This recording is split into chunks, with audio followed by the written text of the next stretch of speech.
All right, if you want to start working out more frequently and get in better shape, the first thing you gotta do is you have to not pretend like you don't want to work out.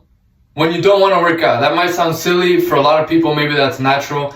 But for me, I used to be the type of person where when I didn't feel like working out, I would never admit to that because I thought by admitting to that, that was a negative mindset and that was gonna prevent me from getting shit done. But the thing is, when you pretend like you're just super tough and nothing fucks you up, you're pretty much being fueled by fear because essentially you can't admit to your reality.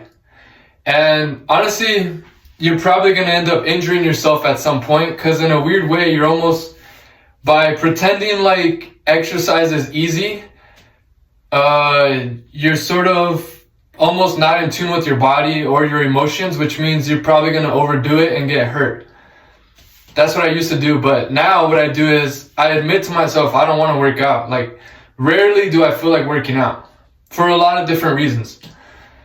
Partially because I've gotten injured a lot and I don't want to get injured again. Partially because I might not be in a good headspace. I might feel anxious or depressed. And the last thing I feel like doing is actually running. The first thing I feel like doing is probably drinking a soda and eating candy and probably like smoking weed. So, yeah. So once you've admitted to yourself that you don't feel like working out and you're honest about that, well, you're sort of able to take the mask off and you sort of feel those emotions. And then you get to be real with yourself. Well, what do I have to do to get myself from point A to point B? Well, first of all, don't make point B very far. Or just don't even decide on what point B is, just start. Because if you leave from point A, you're going to end up somewhere else. And that's the most important thing because you're starting. So what I like to do when I don't feel like working out is I pretty much just don't tell myself how much I'm going to do of what I'm going to do. So if I'm going to go run, I might not even decide how far I'm going to run until I'm already running. Because then I could sort of I get into a rhythm and then I sort of all right, cool. I'm running for a while. Okay, let me just get to 2.5 miles. I'll make it a 5-mile run total. And then on top of that, you need accountability because you don't feel like working out most of the time, and sometimes you work out, you get into a rhythm, those endorphins start to kick in, and then all of a sudden you can work out because you have the momentum. But sometimes, you never get a rhythm. You just feel like shit throughout the whole workout. And if you're dealing with an injury or something like that, I would never encourage you to keep pushing, especially if you feel like you're actually getting injured. Always listen to your body and respect that, because in the grand scheme of things, if you get hurt and you're out for months, you would have been better off to just take a couple days off, right? Gotta keep the head in the big picture. But you just gotta set these little goals and then slowly but surely make your way forward.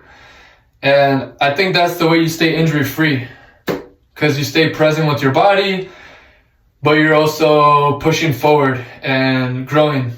So I hope that resonated with somebody. Remember that your mind and body is a connection. So that's why I think exercise is so important, because it's the natural thing that pretty much nobody on earth ever wants to do all the time. And it's raw and it's real, and it forces us to deal with ourselves mentally. Because when you put yourself in a very physically stressful environment, your worst critic's gonna come out over here. And how you deal with that is gonna decide whether you're able to keep going and hit your goal, or if you're gonna stop and, not accomplish your goal. And again, for me, the goal that I hope is for you is really long-term, just staying healthy and being fulfilled. Health, number one. Fulfillment, I think, is number two. And the fulfillment element is going to be the thing that, pursuing these bigger goals. That's not really about health, because we don't need that much to be healthy in a way. But to be fulfilled, sometimes we need to push ourselves further. no one needs to be running 120-mile weeks. But there's people in the world that run that much because they make a living off of that. And then they compete in doing marathons and things like that. And I'm never going to tell them they shouldn't do that because it's fulfilling for them and it serves a purpose. And they're also inspiring other human beings. So yeah.